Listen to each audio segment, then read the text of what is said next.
আসসালামু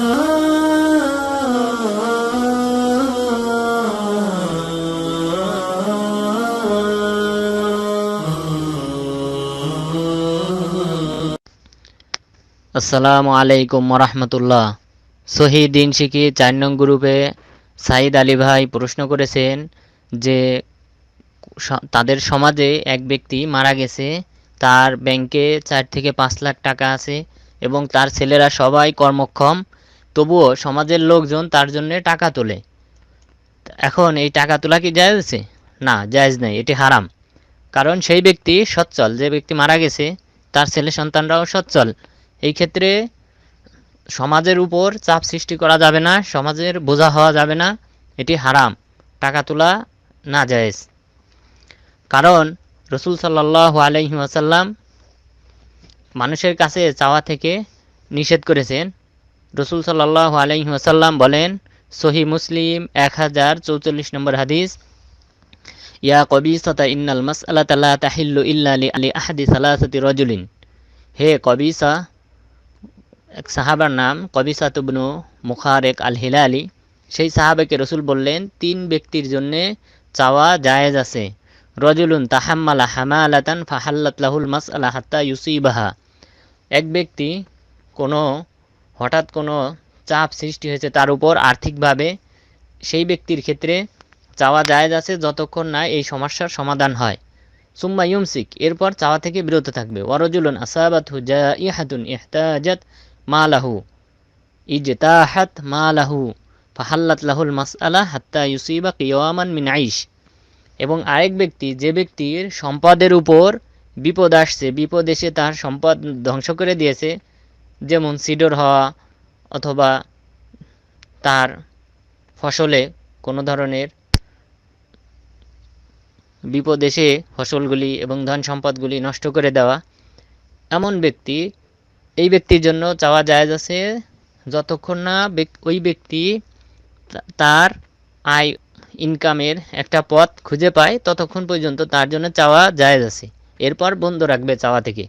ওয়ারাজুলুন আসহাবাত হুফাকাতুন হাত্তা ইয়াকুমা সালাসাতুম মিন জাবিল হিজা মিন কওমিহি।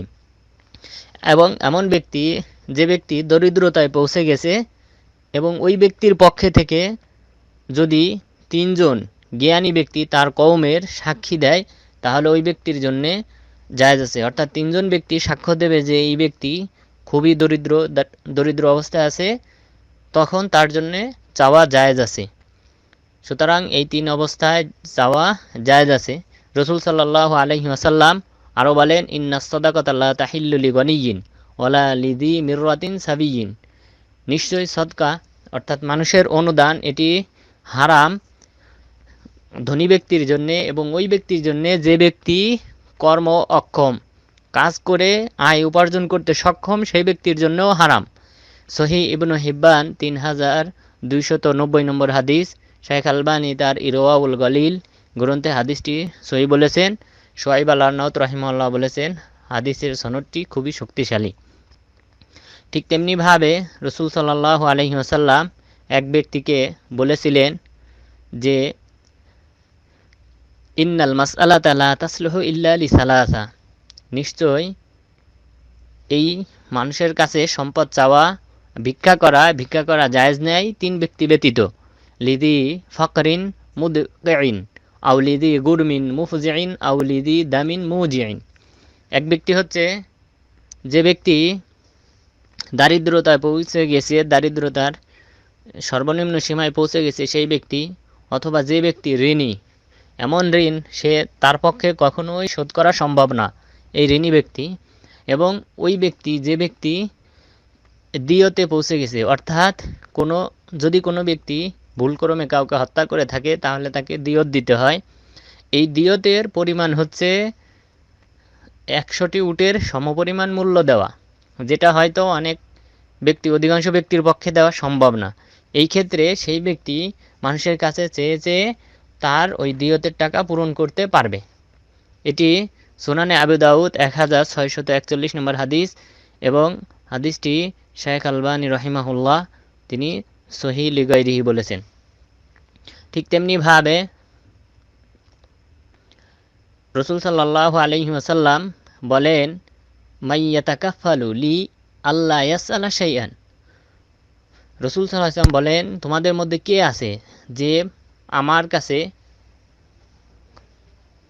ওয়াদা দেবে, অঙ্গীকার দেবে যে সে মানুষের কাছে কোনো কিছুই চাইবে না। ওয়াতাকাফালু লাহু বিল জান্নাহ, কেউ যদি আমাকে এই প্রতিশ্রুতি দেয় যে সে কারো কাছে কোনো কিছু চাবে না, আমি তাকে জান্নাতের প্রতিশ্রুতি দিচ্ছি। তখন সাওবান মাওলা রসুলিল্লাহ, রসুল সাল্লাল্লাহু আলাইহি ওয়াসাল্লামের গোলাম সাওবান রাদিয়াল্লাহু আনহু তিনি বললেন, আনা আল্লাহ রাসূল, আমি আপনাকে প্রতিশ্রুতি দিচ্ছি। এরপর তিনি কোনোদিন কারো কাছেই কোনো কিছুই চান নাই। এখানে এই হাদিসটি জামিউ মাআমার ইবনে রাশেদ ২০,০০৯ নম্বর হাদিস এবং সুনান ইবনে মাজাহ ২,৮৬৭ নম্বর হাদিস। সনাআনী রাহিমাহুল্লাহ তার নুজহাতুল আলবাব গ্রন্থে হাদিসটি সহি বলেছেন। শাইখ আলবানী রাহিমাহুল্লাহ হাদিসটি আলা শারতি শেখাইন, সহি বুখারী মুসলিমের শর্তের উপর বলেছেন, এবং হাকিম রাহিমাহুল্লাহ এবং ইমাম যাহাবী রাহিমাহুল্লাহ, ইমাম মুনজিরি রাহিমাহুল্লাহ তারা সকলে হাদিসটি সহি বলেছেন। সুতরাং এই হাদিসে মানুষের কাছে চাওয়া থেকে নিন্দা করা হয়েছে, বরং বরং এটি মুমিনদের বৈশিষ্ট্য যে যদি কোনো ব্যক্তি আল্লাহ ছাড়া অন্য কারো কাছে না চায়, আল্লাহ তাআলা তাকে জান্নাত দিবেন। ঠিক তেমনিভাবে রসুল সাল্লাল্লাহু আলাইহি ওয়াসাল্লাম অঙ্গীকার নিয়েছিলেন অনেক সাহাবাদের কাছ থেকে। সেখানে ওই অঙ্গীকারের মধ্যে রসুল সাল্লাল্লাহু আলাইহি ওয়াসাল্লাম বলেছিলেন যে আলা আল্লাহ তা'বুদুল্লাহ ওয়া লা তুশরিকু বিহি শাইআ ওয়াস সালাওয়াতিল খামসি ওয়া তুতিউ ওয়া লা তাসআলুন নাসা শাইআন। সাহাবাদের কাছ থেকে অনেক বিষয় অঙ্গীকার নিয়েছিলেন, তার মধ্যে যে তোমরা আল্লাহ ছাড়া অন্য কারো ইবাদত করবে না, আল্লাহর সাথে শরিক করবে না, ৫ ওয়াক্ত সালাত আদায় করবে এবং আমিরের আনুগত্য করবে এবং মানুষের কাছে চাইবে না। এখন আউফ বিন মালিক রাদিয়াল্লাহু আনহু তিনি বলেন, ফালাকাদ রাআইতু বা'দা উলাইকা নাফার ইয়াসকুতু সাউতু আহাদিহিম ফামা ইয়াসআলু আহাদান ইউনাউিলুহু ইয়া। যে আমি ওই সকল সাহাবা, যে সকল সাহাবারা রাসূল সাল্লাল্লাহু আলাইহি ওয়াসাল্লামের কাছে অঙ্গীকার দিয়েছিলেন, তাদের অনেকের সাথে সাক্ষাৎ করেছি এবং দেখেছি তার হাত থেকে, তিনি যদি সোয়ারি অবস্থায় থাকতেন, সোয়ারির পিঠ থেকে যদি তার চাবুকটা নিচে পড়ে যেত, তিনি এই নিচে থাকা কোনো সাহাবাকে বলতেন না যে তোমার আমার চাবুকটা একটু তুলে দাও, বরং তিনি নেমে চাবুকটা তুলে নিতেন। অর্থাৎ মানুষের কাছে চাওয়া থেকে তারা এতটাই গুরুত্ব দিতেন। সহিহ মুসলিম ১,০৪৩ নম্বর হাদিস। ঠিক তেমনিভাবে ইবনে ওমর রাদিয়াল্লাহু আনহু, সালেম রাহিমাহুল্লাহ তিনি বলেন, কানা ইবনু ওমর লা ইয়াসআলু আহাদান শাইআন ওয়া লা ইয়ারুদ্দু শাইআন উতিয়াহু। যে ইবনে ওমর রাদিয়াল্লাহু আনহু তিনি কারোর কাছে কোনো কিছুই চাইতেন না এবং তাকে কোনো কিছু হাদিয়া দিলে তিনি হাদিয়া গ্রহণ করতেন। সহিহ মুসলিম ১,০৪৫ নম্বর হাদিস। অর্থাৎ নিজে চাইতেন না, কিন্তু আপনারা জানেন হাদিয়া দিলে হাদিয়া গ্রহণ করা জায়েজ আছে, যেমন রাসূলুল্লাহ সাল্লাল্লাহু আলাইহি ওয়াসাল্লাম বিভিন্ন হাদিসে বলেছেন।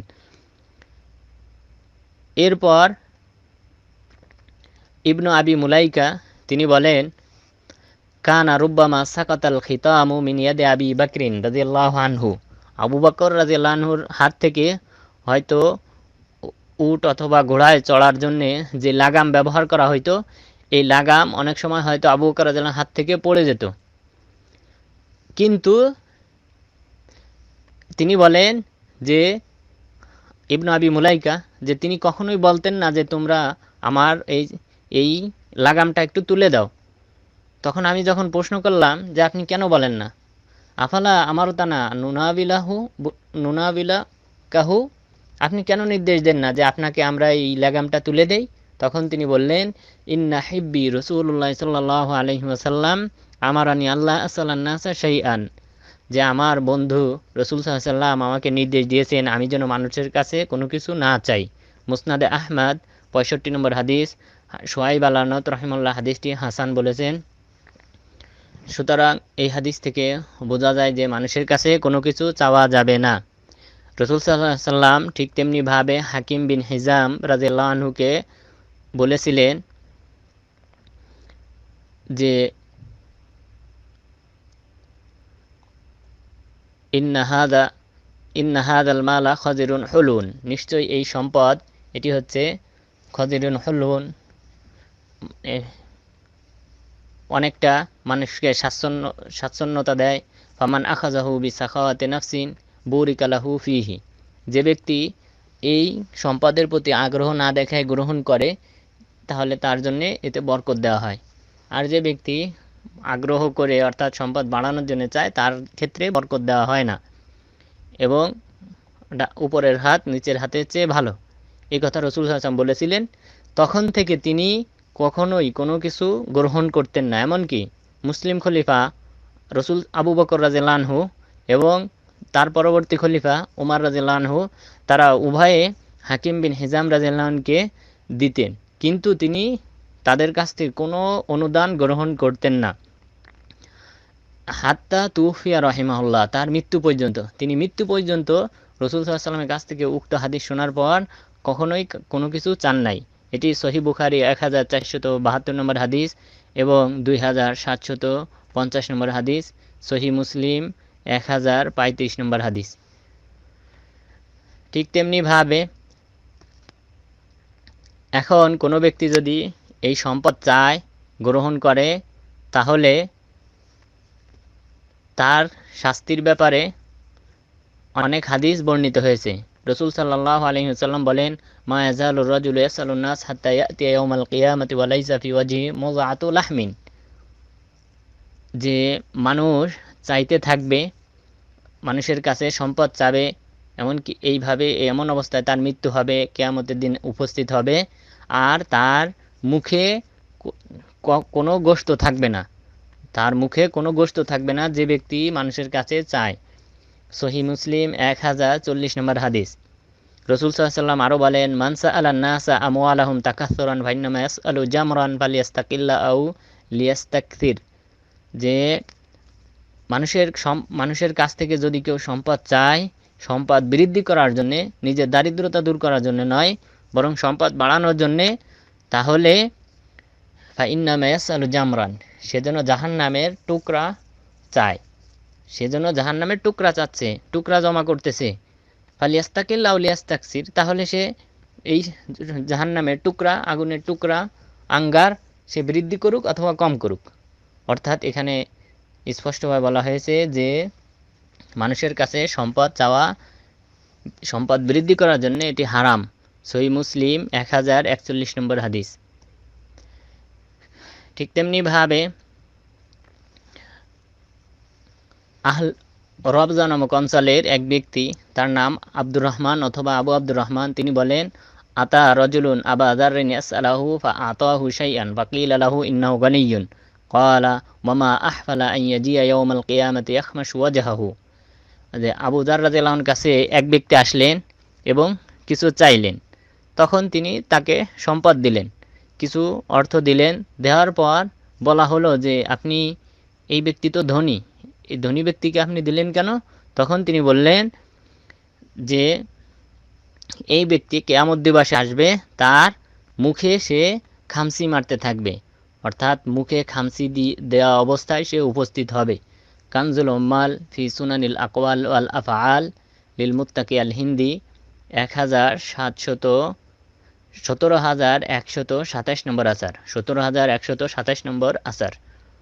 ঠিক তেমনিভাবে ইবনু মাকেল রাহিমাহুল্লাহ তিনি বলেন, মান সাআলা তাকাসসুরান জাআ ইয়াউমাল কিয়ামা ফি ওয়াজহিহি খামুশুন, যদি কোনো ব্যক্তি সম্পদ বৃদ্ধি করার জন্য চায় তাহলে সে কিয়ামত দিবসে উঠবে মুখে খামসি দিতে দিতে। এটি মুসান্নিফ ইবনে আবি শাইবা 10,678 নম্বর আসার। ঠিক তেমনিভাবে মামার রাহিমাহুল্লাহ তিনি বলেন, আন্না রাজুলান জা ইলা আবি যাররিন, এক ব্যক্তি আবু যার রাদিয়াল্লাহু আনহুর কাছে আসলেন, তার কাছে কিছু সম্পদ চাইলেন, তিনি দিলেন। তখন বলা হলো যে এই ব্যক্তি হচ্ছে ধনী। তখন তিনি বললেন যে ফালা ইয়াতামান্না ইয়াউমাল কিয়ামাতি আন্না ফি ইয়াদিহি রাজফাতান মাকানাহা, যে এই ব্যক্তি যেহেতু ধনী অবস্থায় এই সম্পদ গ্রহণ করেছে, সুতরাং কিয়ামত দিবসে এই ব্যক্তি উপস্থিত হবে আর তার হাতে থাকবে গরম লোহা, উত্তপ্ত গরম লোহা ধরা অবস্থায় সে কিয়ামত দিবসে উপস্থিত হবে। এটি জামিয়া মামার ইবনে রাশেদ 20,021 নম্বর হাদিস আসার। ঠিক তেমনিভাবে উমর রাদিয়াল্লাহু আনহু বলেন, মান সাআলান নাসা লিয়ুসরিয়া বিহি মালাহু ফাইন্নামা হুয়া রুসাফুম মিন জাহান্নাম ফামান শাআ ফালিয়ুকাল্লিল ওয়া মান শাআ ফালিয়ুকসির। যে ব্যক্তি মানুষের কাছে সম্পদ বৃদ্ধি করার জন্যে চায়, সেই ব্যক্তি যেন জাহান্নামের আগুনের জাহান্নামের উত্তপ্ত আঙ্গার সে যেন চাচ্ছে। সুতরাং সে যেন এটি বেশি চায় অথবা কম করুক। অর্থাৎ সে যদি বেশি বেশি চায় তাহলে তার জন্য জাহান্নামের আঙ্গার বেশি বেশি তৈরি করা হবে। ঠিক তেমনিভাবে রাসূল সাল্লাল্লাহু আলাইহি ওয়াসাল্লাম আরও বলেছেন, যদি কোনো ব্যক্তি এইভাবে মানুষের সম্পদ চায় সম্পদ বৃদ্ধির জন্যে, তাহলে বরং তার দারিদ্রতা আরও বাড়িয়ে দেওয়া হয়। লা ইয়াফতাহু ইনসানুন আলা নাফসিহি বাবা মাসআলাতিন ইল্লা ফাতাহাল্লাহু আলাইহি বাবা ফাকরিন। রাসূল সাল্লাল্লাহু আলাইহি ওয়াসাল্লাম বলেছেন যে কোনো ব্যক্তি যদি মানুষের কাছে চাওয়া শুরু করে, তাহলে আল্লাহ তাআলা তাকে তার দারিদ্রতাও আরও বাড়িয়ে দেন। লা ইয়ামিদার রাজুলু হাবলান ইলা জাবালিন ফায়াহতাতিবা আলা যাহরিহি ওয়া ইয়াকুলু মিনহু খায়রুন মিন আইয়াসআলান নাসা মু'তান আও মামনুআন। যে সমাধান হলো, কোনো ব্যক্তি যে রশি নিয়ে পাহাড়ে যাবে, পাহাড় থেকে গাছ কেটে তার কাঁধে করে এই কাঠ নিয়ে আসবে, বিক্রি করবে এবং সেখান থেকে সে খাবে, এটি হচ্ছে তার জন্য উত্তম। সেখান থেকে সে তার রিজিক উপার্জন করবে। এটা হচ্ছে উত্তম মানুষের কাছে চাওয়া থেকে। মানুষ তাহলে তাকে দিতেও পারে, নাও দিতে পারে। এই রকম চাওয়ার চেয়ে বরং তার কাঠ কেটে খাওয়া অনেক উত্তম। সহিহ ইবনে হিব্বান 3387 নম্বর হাদিস। শুআইব আল-আরনাউত রাহিমাহুল্লাহ বলেছেন, হাদিসটি সহিহ মুসলিমের শর্তের উপর। শেখ আলবানী রাহিমাহুল্লাহ সিলসিলাতুস সাহিহা গ্রন্থে হাদিসটি সহিহ বলেছেন। সুতরাং এই সকল হাদিস থেকে বোঝা যায় যে মানুষের কাছে সম্পদ বৃদ্ধি করার জন্য চাওয়া হারাম। ধন্যবাদ।